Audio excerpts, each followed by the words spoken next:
Hello, everyone, and welcome to this week's episode of Dark Meter Radio. Better late than never, right?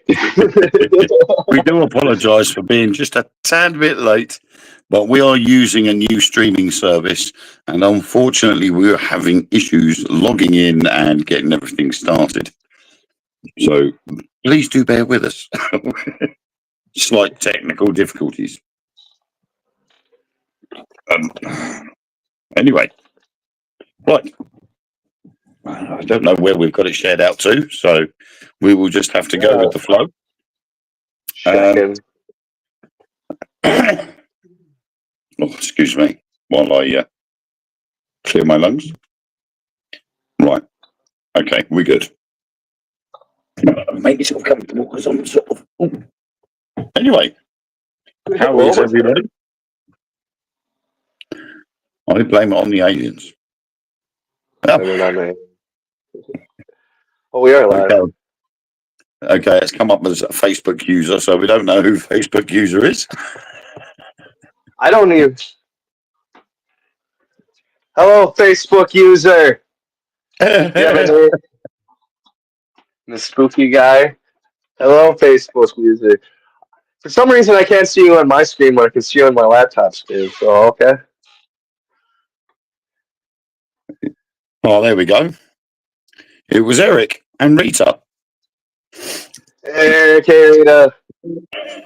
It's coming up on my iPad, but not on my phone. So, yeah, it's a bit of a strange one. So we'll blame it on the aliens. Right. So, so this week we decided we were going to pick on sort of recent news, and we have some strange things going on regards to our wonderful moon. As of last night, we were supposed to be receiving a second moon up until November the 25th. NASA scientists had calculated that the Earth should have captured a second moon yesterday evening. It's a mini moon, and it's actually a tiny asteroid called Asteroid 2024 PT5, which usually orbits the Sun as part of a small asteroid belt that follows Earth.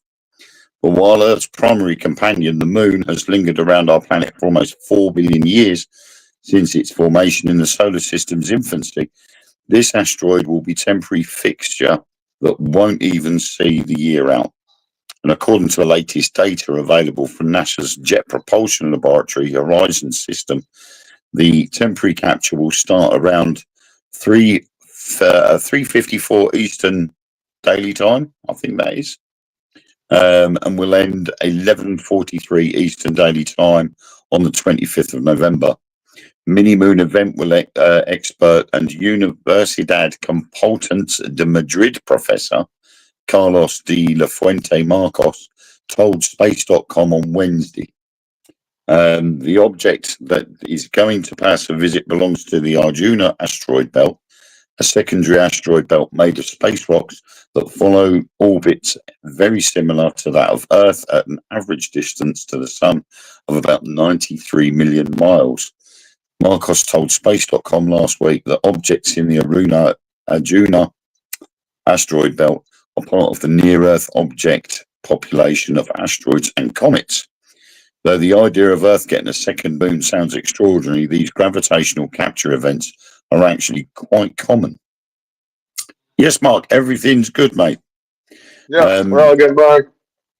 Some Arjuna asteroid belt objects can approach Earth at a close range of around 2.8 million miles and at the relatively low velocity of less than 2,200 miles per hour. Asteroid 2024 PT5 will not describe a full orbit around the world, around the Earth, but you may say that if a true satellite is like a customer buying goods inside a store, objects like 2024 PT5 are window shoppers. So it's literally going to glance by. It will continue orbit there after its brief stay around the Earth. It will continue to orbit the Sun as part of the Arjuna family of asteroids.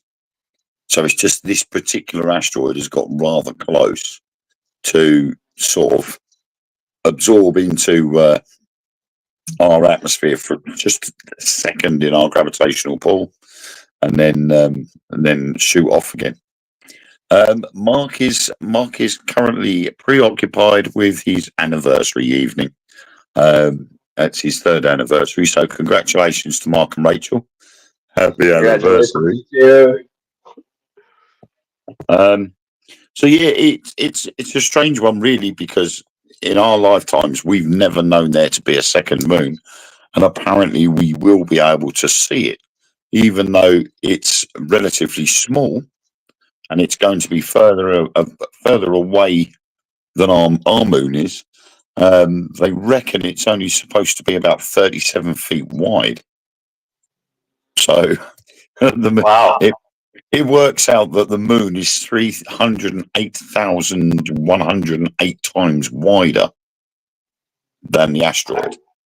I was literally going to bring that up, but I wonder if anybody on TikTok is saying that this is Nibiru returning, but probably not Yeah. if it's that small.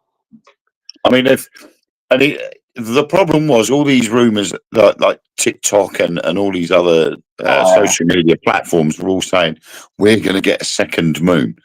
But the problem is something that's only 37 feet wide, you're not really going to see it that much unless you've got a professional telescope. Simple reason being is it's going to be too far away. I think that might get hyped up though. So people are sort of like going, "Oh my word!" Well, no, the moon is 2,159 miles in diameter, so that's why you can see it, because it's huge. Whereas this asteroid's only 37 feet wide. They say that it's going to be too small and dim for typical amateur telescopes and binoculars. However, the object is well within the brightness range of typical telescopes used by professional astronomers. A telescope with a diameter of at least 30 inches plus a CCD or a CMOS detector is needed to observe this object. A 30-inch telescope and a human eye behind it will not be enough. So, really, a lot of the hype about the asteroid and saying it's going to be a second moon, you might as well not bother telling anybody, because no one's going to be able to see it.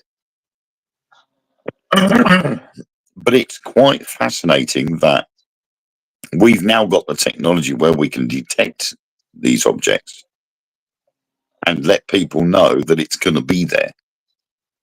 And the question that will also then be asked is, if a bigger object, I mean, that's just 37 feet wide, if it was 37 miles wide, then there would be a cause for concern and people would be panicking, because you probably would be able to see that with the naked eye then.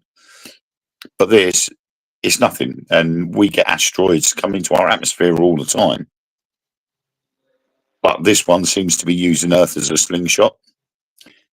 And then so it's going to keep going round the Earth until the 25th of November. And then it's going to slingshot away and head towards the sun. A bit like Oumuamua. Came into our solar system, whisked around the sun, and then as it came back out from the other side of the sun, it sped up and went off out the solar system again. So we know it happens on a regular basis, but it has caused quite a lot of stir within the scientific community. I feel like Oumuamua was different though. That was a completely missed opportunity on our part.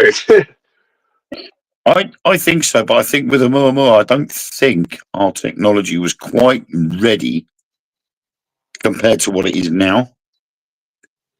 Because you go back and look at Oumuamua. That was what, 2 years ago, 3 years ago. I think we tried to. I think we tried to we had to perfect the technology that we used to monitor Oumuamua. And now it's perfected. It's too late. We've missed that chance. It's a bit of a shame. My iPad's freezing. Oumuamua asteroid on, when was that? Oh, it was 7 years ago. Oh wow!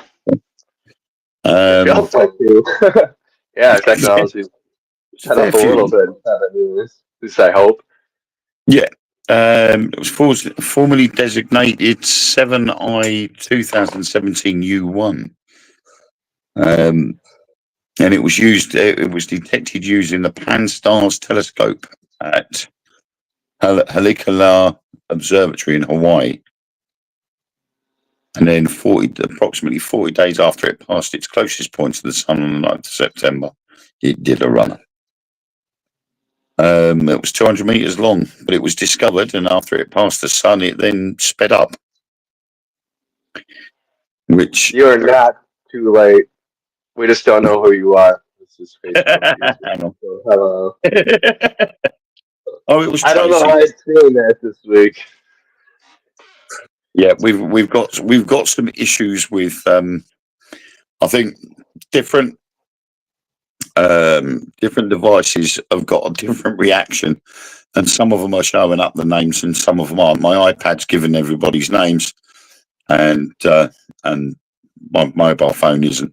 So we'll say hi Eric, hi Rita, hi Annette, hello Tracy, and Nicola Smith, who's now watching. So yeah, it's one of those things. It's a question we ask ourselves. Regards to Oumuamua, there are theories that it was just an asteroid, but physics is conflicting with what Oumuamua is, because it wouldn't have sped up after it had gone round the sun. It would have used the sun and the sun's gravity to help speed itself up, so it would be at its optimal speed when it came round the other side. But it was still travelling at a slowish speed, and then as it came round from the other side of the sun, it then sped up.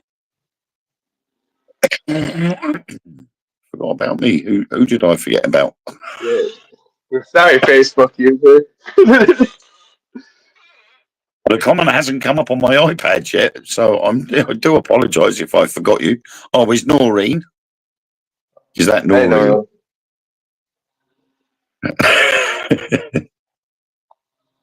Yes, Eric. We were going to get to that.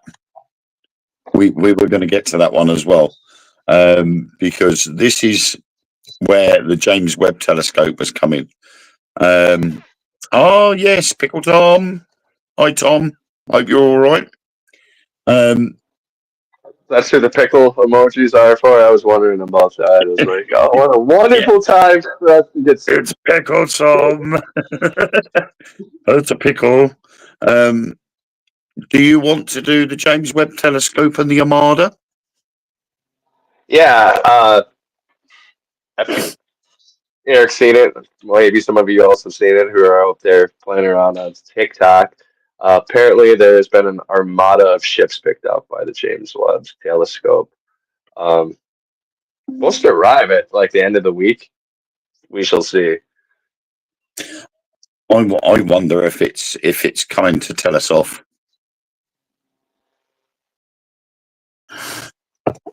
I wonder if it is an armada of ships coming to Earth to say, look, you guys really need to sort your shit out.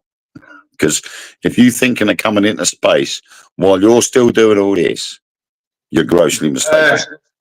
Has anybody showed up with an army just to be like, hey, we have an army? Just, could it be new recruits for Space Force? I honestly thought that. I mean, what if it is actually they picked up some of our stuff? Well, if the chatter and all the whistleblowers are correct in what they've been saying over the years, that we have been in communication with beings from other worlds, could this be what they are all talking about? This, this communication with other beings and the unification as a galaxy federation as such. Could this be the start of it? Or could it just be again something that's been put out there by various groups just to confuse what's going on. You mean espionage? Just a simple Yeah, case of that. I mean, yeah, it's very possible too. Um, I mean, we've known. we keep hearing the date 2027, but I mean, I feel like the date just keeps getting pushed back and pushed back and pushed back and pushed back. Um, I don't know. Well, I mean, the problem is if they're saying this Armada is going to be arriving within the next few days, they're early. So maybe they got their times mixed up. Well, I don't know. I saw that video like 2 weeks ago, and they said they're supposed to arrive within 2 weeks, 3 weeks. Yeah, so they're due to arrive at any time. But I mean, if this isn't a TikTok trend. exactly. I mean, I've found a website. Did the James what's it called? Sports something. It's called Sports Kida. And it said, did the James Webb Telescope see an armada of alien ships? And it was an Alexa video went viral and sparks hysteria online. A viral video where Amazon's Alexa claimed that aliens were making their way towards Earth has gone viral online. The virtual assistant stated in the TikTok video that the same was detected by the James Webb Telescope. Netizens have since taken to the internet to react to the clip. And the clip was seemingly posted by a user on TikTok and went on to be uploaded by Marcellus Cruz on Facebook. The video started off with a person asking Alexa, what did James Webb Telescope detect is coming to Earth? And the bot claimed that an armada of alien ships was making its way to the planet at the speed of light. Alexa was attributed the discovery to GitHub.io. It is worth noting that scientists haven't confirmed the same at the time of writing the article, let alone the James Webb Telescope finding that aliens were making their way to Earth. Meanwhile, Amazon has not responded to the viral Alexa video either. So that is pretty much saying it's a load of hoo-ha. The video amassed millions of views online. Netizens, meanwhile, took to the internet to respond to the bot's claims. Many ridiculed the same and expressed their disbelief online. Some reactions to the reposted clip on Facebook had read, wish it was so true. Others had said BS, near light speed. How old this? Just like that trend a couple weeks ago, where all the mystics on TikTok were seeing alien ships. What was it, September 18th, and nothing happened? Well, it's the same as all these people that claim to Facebook claim to be time travelers. And they say, "Oh, in such and such a date, this will happen," and it never does. I stopped giving them guys attention years ago. The time travelers. I always, scroll past. On a different note, we had a pretty profound medium, Bashar, if you're all familiar with, actually take a political stance here in the U.S. I'm kind of disappointed. It's just I don't think like the spiritual community and the politics need to be anywhere near the same page. Yeah, if you're familiar with Bashar, who that is, I've heard of him, but not really sort of delved much into the person. He's been around for a while. He's a medium that he always comes in contact with this extraterrestrial being, and he does like seminars and talks to people. And been writing about stuff here and there, but for the first time ever, he's taken like a political stand as Bashar, not himself. And I don't know. I kind of disappointed in it. Yes, I remember seeing it now. TikTok. He was standing there saying something about that Trump was going to be the worst thing to happen. Yeah, it clearly seems like he was bought. I'm not gonna take a political side, but I don't know. Like I said, I don't think spiritualists need to be involved in politics. It's makes me not believe as much. Yeah, I think in a way, yeah, it could be that he ends up discrediting himself. You know, there would have been a lot of people that would have believed what he said to start off with, but now he's gone down this road. People are going to stand there and say, "Why have you just done this to yourself? Why have you all of a sudden claimed to be in communication with aliens and that this galactic federation is going to be, started including the human race, and then all of a sudden come out with something like this with a political stance that could technically wreck everything that he's built up till now." I would say Gaia is involved with that party. That's kind of like the gist I got out of it, Yeah. which is disappointing.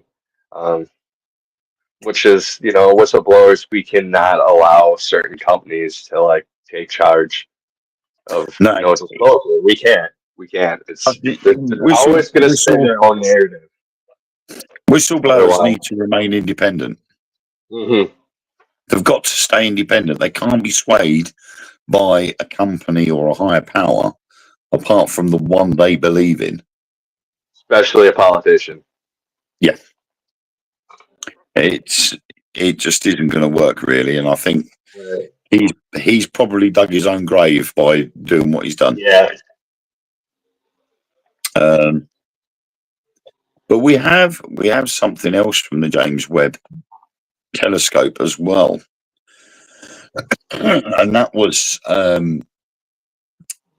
James Webb Telescope again had detected light from a small Earth-like planet, which a little while ago. It's a bit strange because this was back in March last year that it detected it, but it's now all of a sudden becoming quite a talking point. Simply because this planet is in what they call the Goldilocks zone. And 5 years ago, NASA's Infrared Spitzer Space Telescope helped discover a family of 7 rocky exoplanets orbiting the same star known as TRAPPIST-1. Now NASA's new infrared powerhouse, the James Webb Space Telescope, measured the temperature of one of those worlds, TRAPPIST-1b, and in new research published in a journal, Nature. The bad news is that the Earth-like planet is almost certainly uninhabitable, but astronomers using JWST's mid-infrared camera called MIRI to look at the planet's thermal emission think that heat-sensing Terminator vision. They found the TRAPPIST-1b is scorching at about 450 degrees Fahrenheit, which is about the temperature of an oven, and that it likely lacks any atmosphere because of its heat. The discovery is another record-breaking first for JWST, which has been steadily producing newsworthy results since its launch. But this is the first detection of any form of light emitted by an exoplanet as small and as cool as the rocky planets in our own solar system. So where's the light coming from? So it did spur great excitement in the astronomical community, since all of the distant worlds are about the size of Earth and are located in their star's habitable zone, the region that's just the right distance from a star for liquid water to exist on a planet's surface. This system is a great laboratory and the best targets we have for looking at the atmospheres of rocky planets. So they are saying that the theories are that the lights that the people are seeing are the light being reflected off the atmospheres, because apparently it's shimmering light, which would suggest there was an atmosphere there. But then they're also saying one of the popular ones is city lights. So it's the effect that a city, the lights from a city flicker when you look at it from a distance. And I don't know, it's a bit weird when you think about it. But again, our technology is getting that more advanced now. Why isn't it a possibility that we're seeing these things? Right. I think a lot of people are too quick to deny the possibility that there's something out there. You know, the groups of people that would turn around and say, "Well, there's no such thing as ghosts," but they believe heavily in the Bible. It sort of contradicts what they're saying. With space, Well, there's Darwinism everywhere you look. but with space, it's a new science, and it's something we're learning something new about what's out there all the time. And we've always a lot of people have always held the popular belief that we can't be the only thing in the known universe. We can't be. It stands to reason it that we can't be. So, with our technology getting as good as it's getting, it will get to a stage where we will be able to see those beings or detect that technology on another planet. So could we be coming to that cusp of technology where we are going to start seeing it? Look at that discovery last month about oxygen, that what we know about oxygen is completely wrong, that there's a whole another type. Yeah.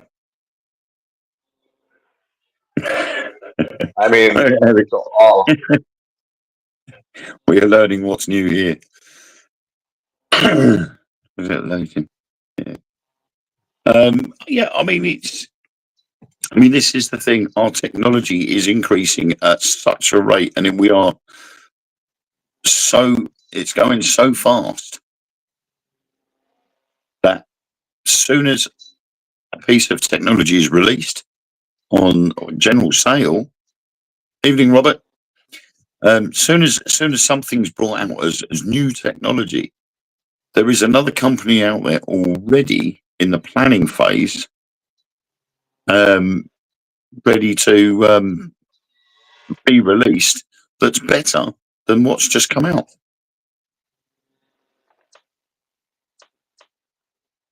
So,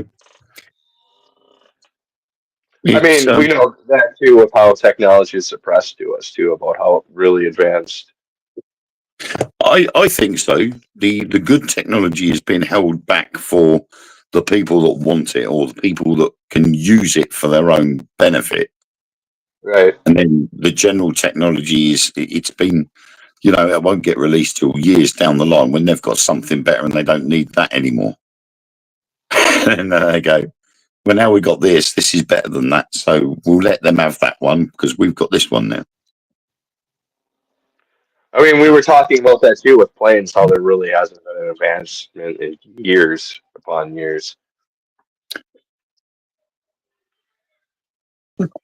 Eric cut the tail off on his face. I cut off the tail of my face today. That's new. You did what? Eric, what did you do? Oh dear. That's not good, Eric.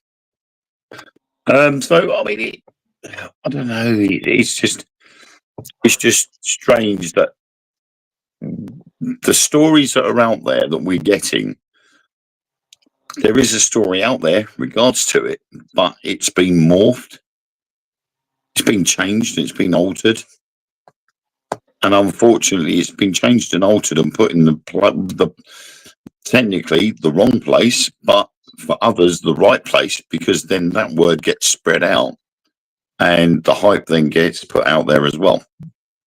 So to turn around and say there's an armada of spaceships coming out, the James Webb's detected it, but could it just have been that the James Webb Space Telescope has detected a series of asteroids? Nah, I think it's AI. So we threw together an AI video and was Well, like, "Oh, I want some views," and then somebody paranoid saw that and was like, "The world needs to know." but And apparently there you Alexa go. can be manipulated. Oh yeah, So, I mean, how hard would it be to just get audio clip of Alexa and putting together other phrases online?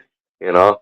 well, I mean, yeah, I mean, the thing is as well is that editing software is so easy to come by now, Mhm. that even if you ask to turn around and said, Alexa, repeat after me, and then you say this line and then record Alexa repeating that line. And then with editing software, you can then create the video where you've asked Alexa, what has James Webb Telescope seen? And then edit in the answer. That's the It's thing. easy enough to do. There's But that's plenty of how terrifying things really out here. We don't need to make shit up. um so it it's Hello, somewhere Bob. along the line somebody has created this and as a result it's gone viral. But what it's done is within certain groups of people has caused a bit of a panic because they really do think an armada of ships is heading towards Earth. But the thing is, again, we've got the technology to detect when things are coming close to Earth anyway. And I think if we were to have an armada of spaceships coming towards Earth, I think it would have made, worldwide news, not just on social Yeah. media.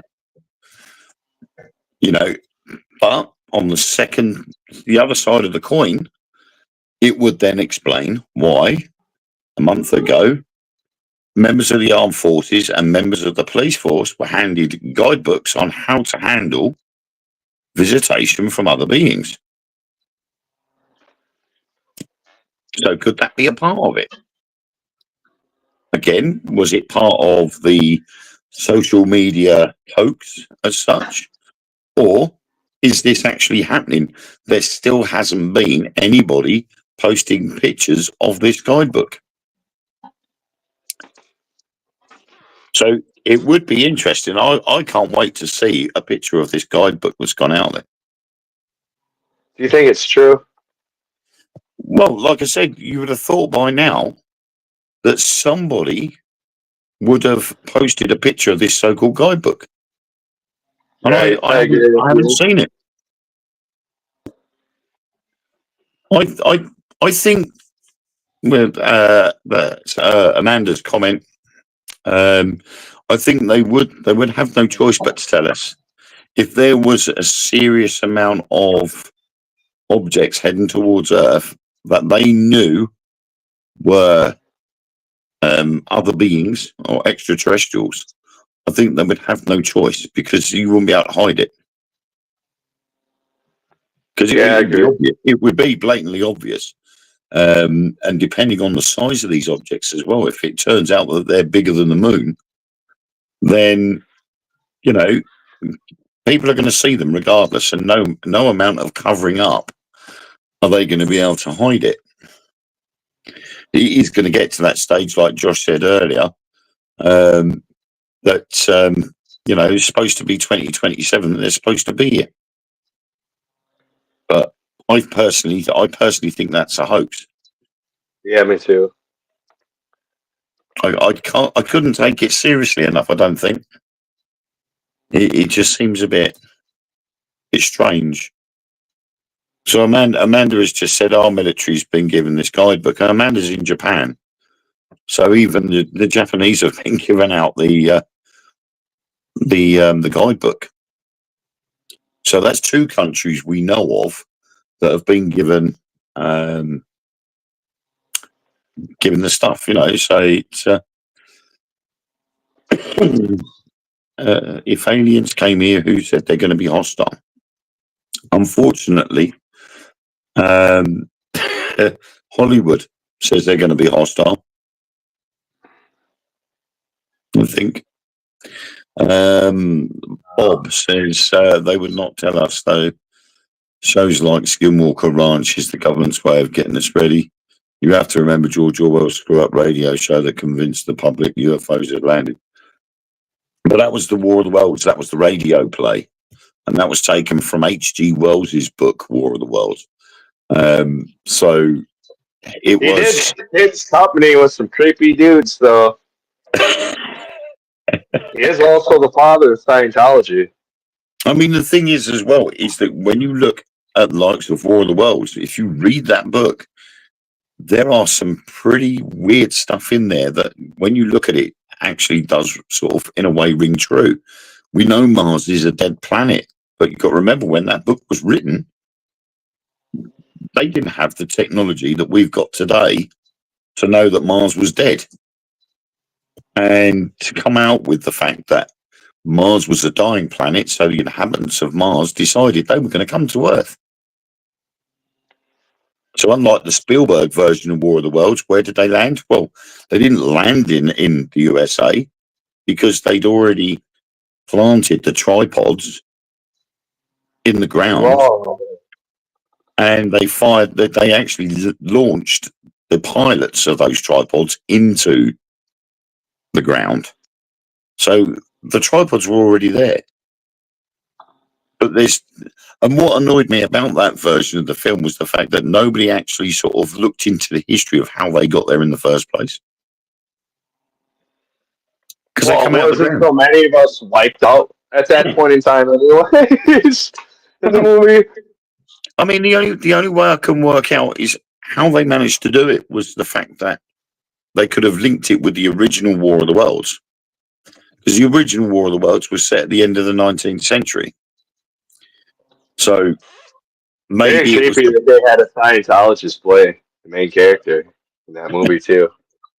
If you think about it, it's like their poster boy. He is their poster boy. Yeah. Yeah, definitely. It is a bit. Yes. It always gets creepy when you think G. Wells and Lovecraft both were like followed Crowley around like a puppy and his wife, and constantly were at his manor and doing them seances. He was with them, you know. And yeah, I talked about it before. Crowley, fucking his spirit guide looked like a gray. Very strange. Yeah, but I think with, I mean, like, you know, like Bob said, that shows like Skinwalker Ranch, you know, they've been slowly drip feeding us information, and it's what we do with that information that makes the difference. And I think, I don't know how much or how much quicker they are. Oops. Oh, bear with me. I don't know how much quicker they can drip feed us that information in time. You know, if the Armada thing is true, you know, they've literally got days to get us prepared. That's not enough time. They haven't got enough time. All the important people have bunkers, so maybe it is. Well, yeah. I'll go and build mine now. I'll have it ready by tomorrow evening. Right? Under the backhoe. I'll get me shovel out quick. But I know it's, you know, well, we've been saying constantly that they are drip feeding the information to us. But I still think they have been coming here for hundreds of years. Yeah. I think they've been coming here since before we were here.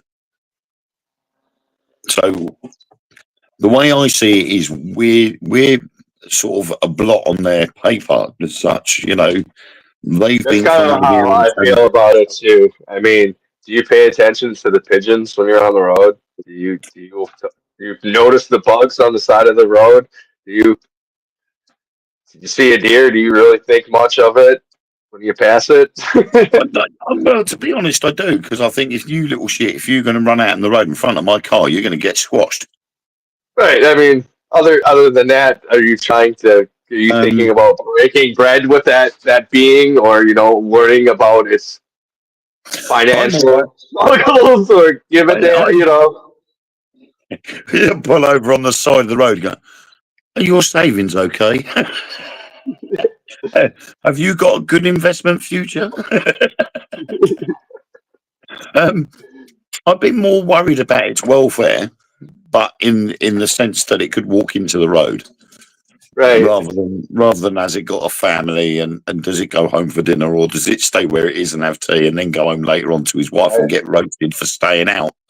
But yeah, if you know, when you said about pigeons, I thought you were going to talk about the pigeons that are just floating still in midair. And everybody's starting to take video footage of it going, oh, look, that pigeon's not moving. Well, I did cover that in an earlier episode, and I have some videos from actually the Marine Corps. China is using pigeon drones. It's known they stay elevated for about a half an hour to an hour. They know about them. They've been using them for years. Yeah. I mean, this one was more, it was about the fact that these pigeons were just hovering in midair. And then there was a video, when was it? Yesterday. I think it was yesterday. It went viral. And it was this plane carrying a banner. And the plane wasn't going anywhere. It wasn't moving. And unfortunately, I'm sort of like, no, it doesn't quite work that way.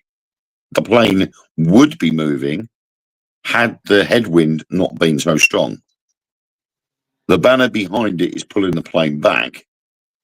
So with the headwind, that plane is actually, it looks like it's only doing 5 miles per hour, but it's not. It's actually doing more than that because of the wind speed. And everybody was going, oh my God, it's not moving. It's got to be a glitch in the matrix. No, it's physics. But the second you mention that it's physics, you mention headwinds and the banner dragging him back, and headwinds and drag counteract each other. So it looks like the plane isn't moving, but it actually is because of the headwind. They don't like it. Right. It's just an effect. And and it's the same with a pigeon or a seagull. If a bird is caught in a decent headwind, it doesn't need to move its wings. It just needs to angle its wings in a certain position.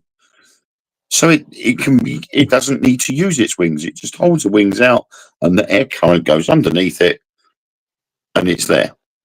Not necessarily everything, Joe. Sorry, Wayne. This what we're looking for is the things that can't be explained. Because that's when you start crossing into the paranormal and the extraterrestrial is when we take all the science and math and we're like, all right, we don't have an answer.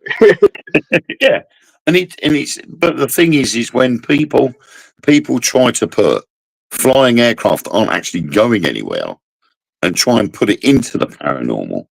And that's when we have to go, look, that plane would be moving forwards had it not been for a headwind and drag. So you can't put it into the paranormal because it's nothing unusual. It can be explained. We've had bullshitters since the beginning, though. I mean, even look at people who've made,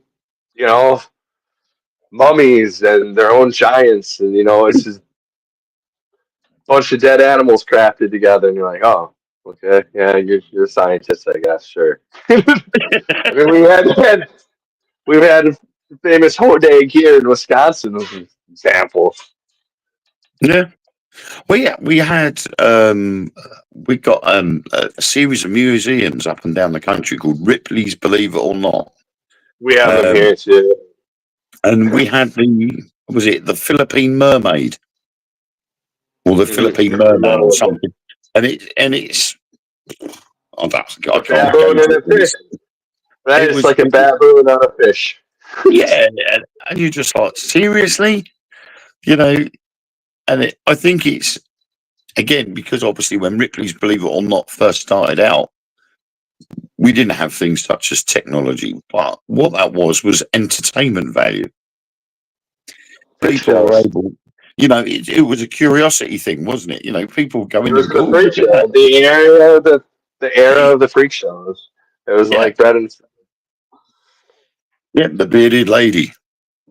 I mean, that was even still a thing in the fairs here in the 90s. Yeah, it wasn't like people, but we had like giant animals. But the thing was, back in them days, that sold tickets. People were quite prepared to pay their money to go in and see this curiosa stuff. And the thing is even though we know a lot of it is all rubbish, we still pay We buy it. to go in. We eat it up. It's the same like the clicks on TikTok and YouTube. Yep. Only with TikTok and YouTube, you don't have to pay to buy into it. Whereas with Ripley's, believe it or not, you got to pay to get in. So yeah, it's a bit of a strange one, really, isn't it? Yeah. But you can't. I mean, we know obviously with technology, the likes of the Chinese and various people have been using things like drones and stuff like that. And if you look back to the 90s, we had drones then, but they were massive things. They were massive things. And I believe, if I'm correct, the Air Force was already using like big remote control planes and stuff in like the 50s. Yeah, but we are the first main real usage of drones on a big scale wasn't until the late 80s, early 90s. But the range wasn't all that great on them. So for any military to be using the drone, they had to be within a set distance of where it wanted to fly the drone. So it would have meant that the team behind the operation would have had to have a good communication link with that drone, which meant they had to be nearby. But now, because of the satellite technology that we're using and the general technology we're using, you can sit in your living room and can control a drone over North Africa quite easily. So it reduces the use of men. You can launch that drone from anywhere in the world and control it from anywhere in the world because the technology is that good now. But we've had it since the 90s, but they've had to be closer to where the target was going to, where the drone was going to be used. I'll just say this. It's never been as terrifying as it is today with the drones. Just watching the videos, whatever side you believe in, with Ukraine and Russia, it's terrifying. I mean, they're using anti-tank rounds. They're using white phosphorus, which is supposed to be banned. That's supposed to be illegal to use that. So I don't know why the Russians are using phosphorus, to be honest. It's not the Russians using it. Oh, well, the Ukrainians are playing them at their own game. Because that's where a lot of the munitions came from, wasn't it? Was the ammunition dumps that they raided. And they're just using it back. You can have your ammunition back. I'll just whisk it in on this drone. But, I mean, I've seen the videos as well. And to think, I mean, obviously, the first time I saw of drones being used on a commercial scale was with the likes of Amazon, Deliveroo. People like that were sending deliveries via these automated wagons and things like that. And then the odd drone dropping a Subway sandwich off at somebody's house. And you think, is this what we're going to be pushing things towards, where we're not going to leave our own homes anymore? We're going to have drones and these automatic buggies delivering stuff to us. And the only way I could describe it, I likened the situation to the animated film WALL-E. Here's another thing with the little robot. Yeah, I know what you're talking about. The fact that we destroyed the planet and we'd gone off into space, and when I saw the people, I thought to myself, do you know what? That's the way we're heading. We're becoming so dependent on technology that we're walking away from the important things that life has. And we're going to end up being these sort of large, overweight people on these hoverboards, not going to do any physical exercise apart from lifting our hands up to our mouths to eat. And it's going to get to that stage. if we're not careful, because we're relying so much on technology. We see it on a day-to-day basis. You go to a place like McDonald's. McDonald's over here employ younger staff because they're cheaper to employ. Same here, younger and older. But when a till breaks down, all hell breaks loose. They don't know how to use a calculator, even though they've got them on their mobile phones, which they seem to be stuck to every spare minute of the day.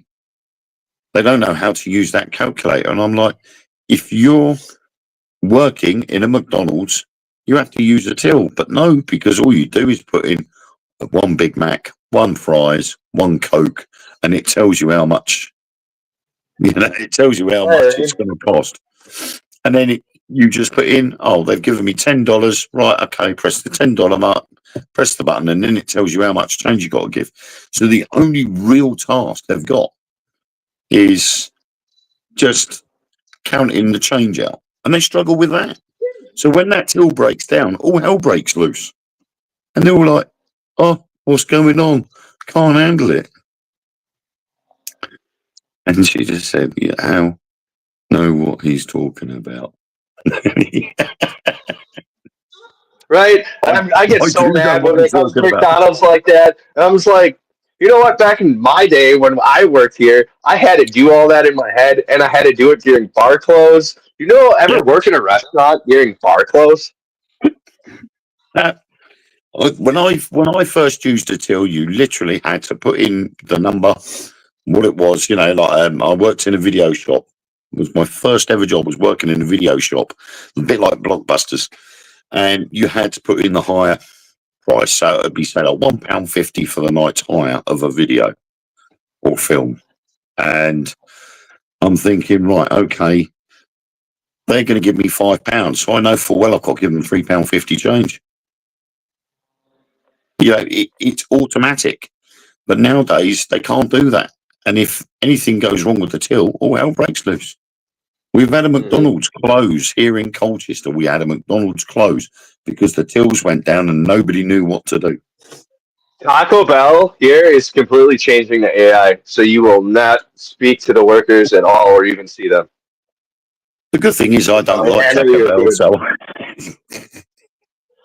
I can't stand Taco Bell. You know the rest of them are going to start doing it too because it's less employees. Then you don't have to hire drive-through. You don't have to train them. You don't have to pay them. To be honest, I don't think it's going to get to a stage, like I said, where we rely on technology that much now that it makes you wonder where it's going to go if we're relying on these, like you say, with Taco Bell going completely AI. You're not going to see the staff. So who's going to make the food? I've seen a pizza machine in France that has made a pizza for you. And you just go up to the screen, you press the buttons on the screen, what you want pizza-wise. So you could be, say, a deep pan, medium-sized pizza with, I don't know, Hawaiian, so ham and pineapple, and extra cheese. And you just put it on there, and 20 minutes later, it pops out the bottom. You know, and you haven't had to do anything for it. And you're like, so is there somebody in there rolling out the dough and all that stuff and putting it in an oven and then popping it out? That poor sod's been stuck in there all day. When's the shift change? I'm going to give him a tip. You know, but it's not. It's all automated. And it shouldn't be. Okay. But I mean, Facebook viewers. Sorry, mate. I had to take care of a lack of intelligence on an individual. I'm back though. Who said that? What was that? We had a hater. I don't know. It just says, sorry, mates, I had to take care of a lack of intelligence in an individual. I'm back though. Who said that? I wonder. I didn't even know we had moderators. Thank you, moderator. I don't know. I don't know what it's about. Good. Some of those guys just hate life. I don't know. Yeah. Yeah, I mean, again, Irene, I've seen videos of the vending machines in Japan, and you can get just about anything from a vending machine. I'm like, I do actually enjoy watching those sort of videos where people go up to the vending machines and they go, "Oh, this costs so many yen. We'll see what these are." Um, and it, you just think, "Wow, that's pretty cool." I don't know who that is. I can't see who that is. Look at telephones. They're getting rid of the red box. Cell phones have taken over. Red box is completely gone here. I thought they're completely kaput. Oh, it's Catherine. That's all right. But it's weird. Yeah, exactly. Turn off the electricity and the world would stop. That is so spot on. It would, because we're so dependent on technology. You get it on our local buses now. They want you to pay by card or by your mobile phones. So Yeah, you'll there's a get lot of places, restaurants doing that shit around here too yeah. now that they're don't accept cash, which We've is had illegal last time I checked, but yeah. I mean they're trying to pass it now so that if a shop doesn't want to take cash, they've got every right not to. And I'm like, but cash is legal tender regardless.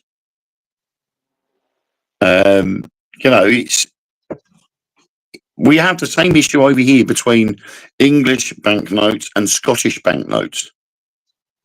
It's still pound sterling, and you what if can a go. group comes? I Sorry, was gonna say, what if a group comes out like in Fight Club, like Project Mayhem, and just starts blowing up servers to cleanse everybody's debt? Like, that'd be good, like wouldn't there would be no keeping track of like, but you wish you took cash now. Oh, it? Well, all that money's gone. this is the thing. This is the problem. It's okay using AI and using technology because it's using it to its advantage. But the problem is it's not secure enough. Someone will find a way to crack it, and someone will go in there and they could wipe out an entire nation's debt or benefit somebody else's bank account by £3 billion. There are ways of doing it. You've just got to know how to. You can quite easily. I mean, look at that guy that hacked into the Pentagon's or the FBI's Maybe that's database. what we need. Maybe that's what we need is somebody just to completely wipe out all the debt on the board and just start Yeah, over. exactly. Yeah, a big reset. That's all it takes. And someone at some point will know how to do it and will do it, whether it's on purpose or by mistake. It will happen. And when it does happen, all hell will break loose because nobody will know what to do if it happens. Like I say, you rely on technology too much. And when it goes tits up, all hell breaks loose. Nobody knows what to do. Get to a stage where no one will know how to turn on a torch when the lights go out.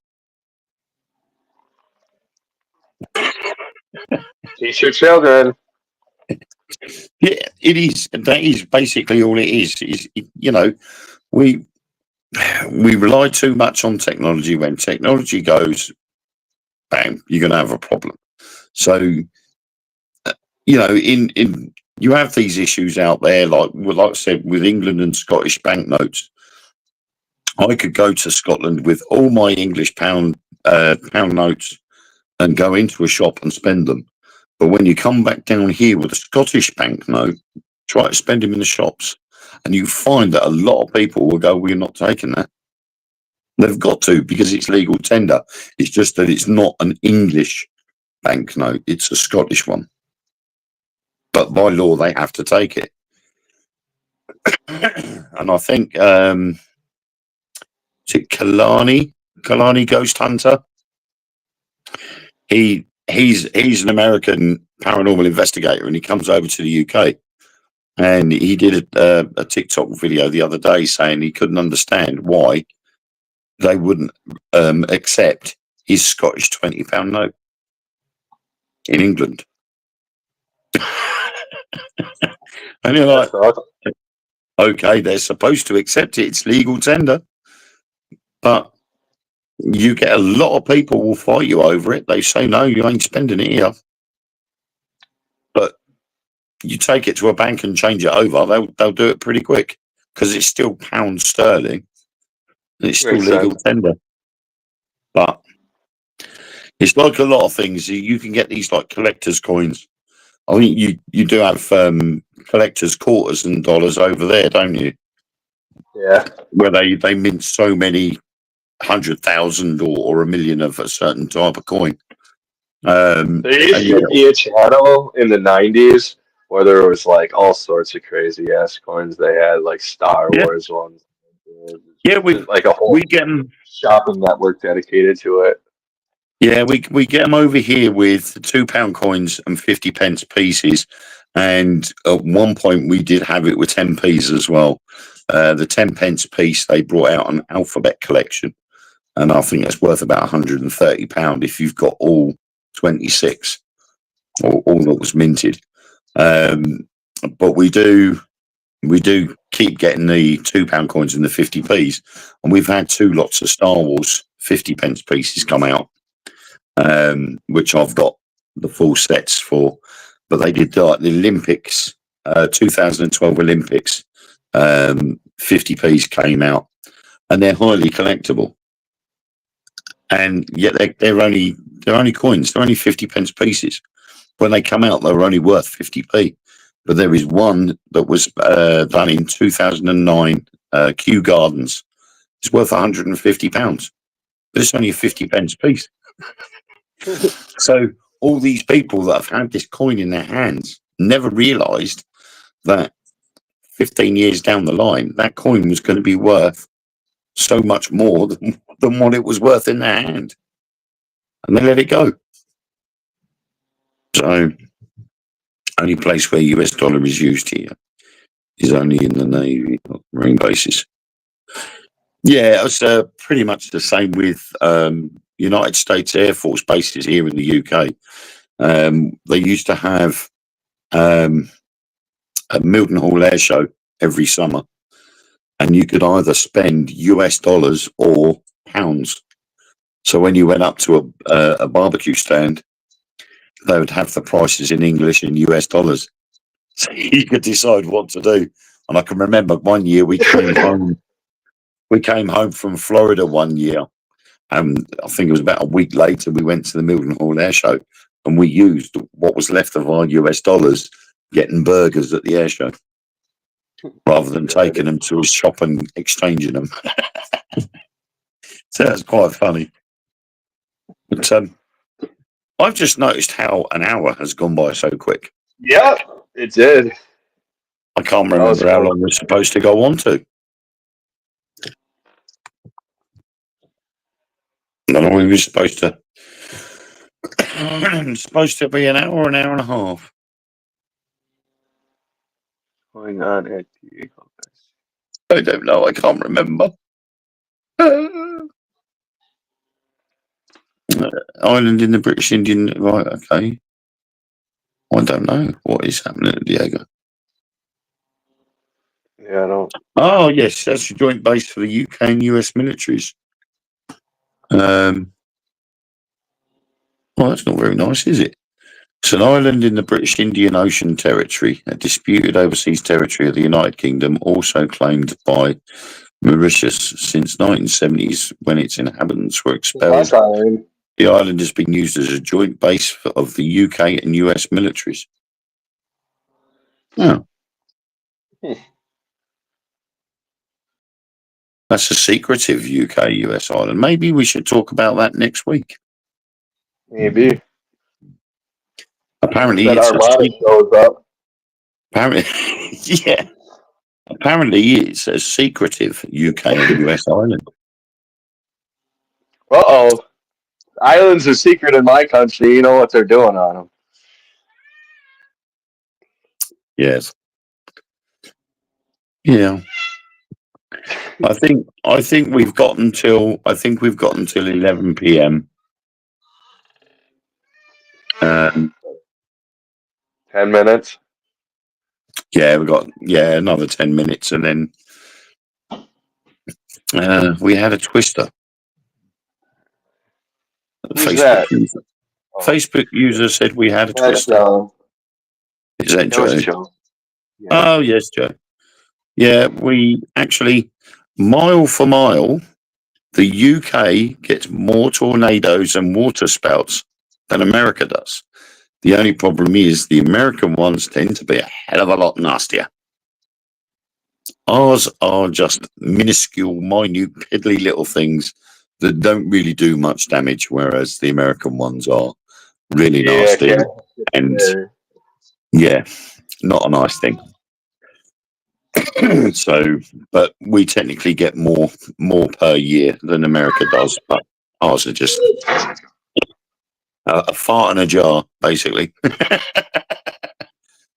Nothing worth worrying about. We don't worry about. Well, I don't worry about tornadoes here.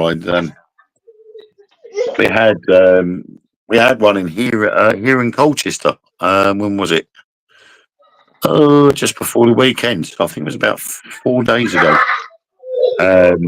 We had a twister in Colchester form, and everybody was taking pictures of it and posting it on the local community forum. We got a twister. We got a twister. I'm like, seriously? Wow. We don't worry about twisters. Yeah, they're devastating here. Like whole forests disappear, towns. Yeah, It's pretty crazy. your weather conditions for twisters are so much worse than ours, and that's why your twisters are that much bigger. Whereas ours, the temperature changes so quick, but as quick as they've come down, the quicker they go again. Whereas yours tend to stick around for ages. Oh. No, I certainly don't. I certainly don't envy you, Irene. Yeah. I say I've been through an earthquake. I've been through been in the aftershocks. The main earthquake was in Albania, and I was in a bar in Corfu, and we had an aftershock, and everybody started screaming and running out in the street, and I stayed at the bar carrying on drinking simply because there was just a slight wobble like that of the bottles on the shelf. And the barman told me off and said, "Why aren't you outside with everybody else?" I said, "Look, when things start falling off the shelf, that will be when I run. While they're just gently swaying like that on the shelf, there's no need to worry. I'm not going to panic about just a gentle wobble. When they fall off the shelf, that's when I'll walk outside." But the problem is, it's not going to make much of a difference because where that was situated, you would have had to have walked for about 200 meters before you got to somewhere where you wouldn't get hit by fallen debris. Because right outside the bar, there was a network of electricity and telephone cables right across the road in front of you. So you think, oh, well, I'll get out the bar so I don't get squashed by the roof falling in or anything like that, only to get electrocuted by the power cables. Right. Can't go the other way. I was just going to say, you're cold. Everybody's running out, and you're all like, sit your ass down and pour my shot. I came here to drink, not run. I was sitting there with a pint of beer, and I'm like, what is everybody running outside for? And you could see that the bottle's doing this. And he was like, what are you doing? You should be out there with everybody else. He's standing in the doorway. He's panicking. He's standing in the doorway thinking he's going to be safe. And I'm like, what's your problem? And he's like, there's an earthquake. It's an earthquake. I said, no, what's the point? Nothing's falling off the shelf. When things fall out the shelf, I'll go outside. Then I'll worry. No, you can't go the other way out onto the beach because otherwise you get the typical sand liquefaction. You end up standing in quicksand. You're a goner that way. So just like World of War when the bombs were dropping. Joe, you're talking like you were there. No, Joe, you're not that old. Yeah. Yeah, exactly, Joe. At the end of the day, if it's your time, it's your time. If a bomb drops on you, you're not exactly going to dust yourself off and go, oh, right, who's up for a cup of tea then? A typical British attitude, that probably would be, actually. It'd be a dud bomb. And we'd get up and go, right, cup of tea.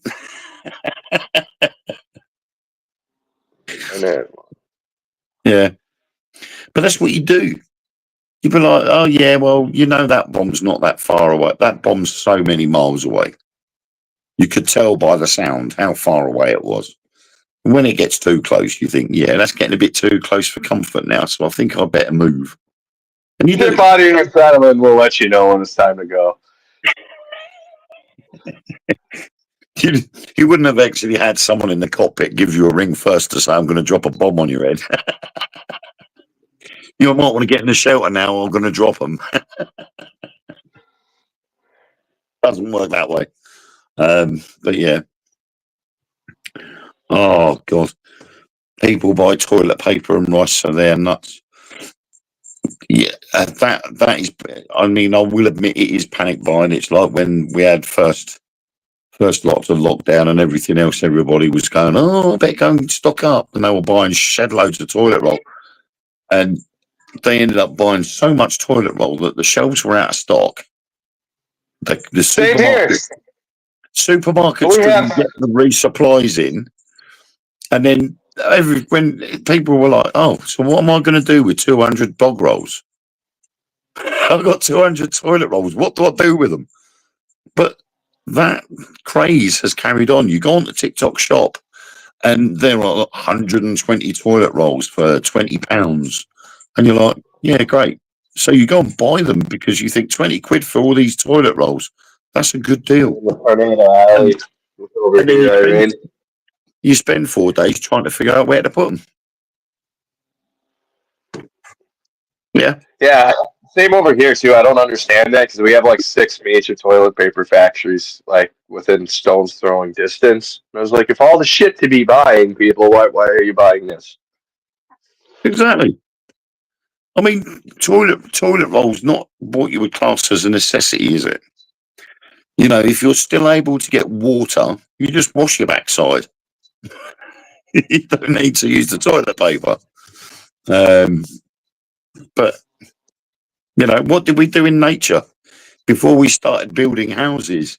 We used leaves, or we bathed in a stream or something. We found alternative ways of cleaning ourselves, and now it just becomes too much. We depend on these things Well, that it's make our become a lives market. easier. It's become a monopoly, is what it is. I mean, Yeah. No, my luck, Joe, it'd be a stinging nettle.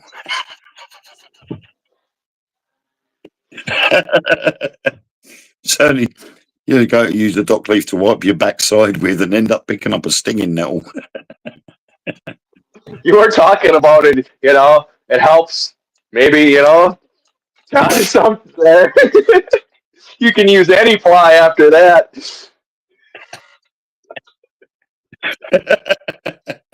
Dude, you wouldn't be able to sit down for a week, but be like, yeah, I still can't sit down. My backside's still a bit raw. Yeah. Yeah, definitely don't use a stinging nettle. Wrong end. That's all right. Stinging nettle soup or a stinging nettle tea or maybe a sort of herbal remedy for a cut or a graze or something. But certainly do not wipe your backside with it. That's my tip for the week. Don't wipe your backside with a stinging nettle. But yeah. Anyway, it's almost that time. Right? So, have you got a show planned for this week, Josh? I do. I have to actually ask them. So my last week's show canceled on me at the last moment. I'll go through that. Um, yeah, should be having an experiencer on. I believe it's either Thursday or Friday. I'll have to double check. And she is married to, I think they're married to a member of MUFON. I've had him on before. His name is Preston Dennett. He's an author like yourself, but he pretty much covers Bigfoot and mainly extraterrestrial experiences with being a MUFON member. Yeah. So that'll be interesting. Dolly, his girlfriend or wife, I'm not sure if they're married or not. I have to check into that. is an experiencer who has actually flown UFOs. So that'll be an interesting episode. Yeah, it sounds it. Cool. And I think I'm on Simply Spooky tomorrow night, I think. I'm not sure what the subject is, but I guess I'll find out when we go live tomorrow night. So other than that, I think I've got the Mystical Carousel show on Thursday night and Fools and Ghouls on Friday night.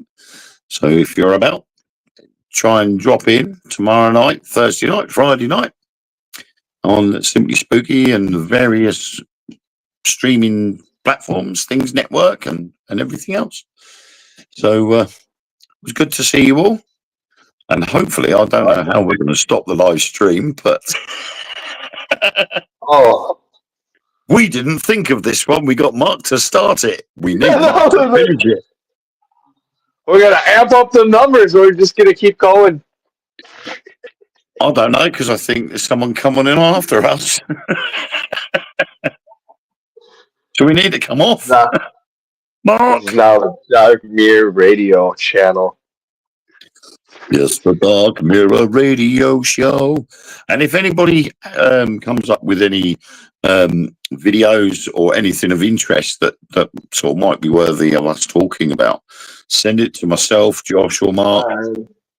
We're quite happy to look into it, review it, and maybe it will appear on one of the shows and we'll give you a mention. So, send them over to us and see what there is.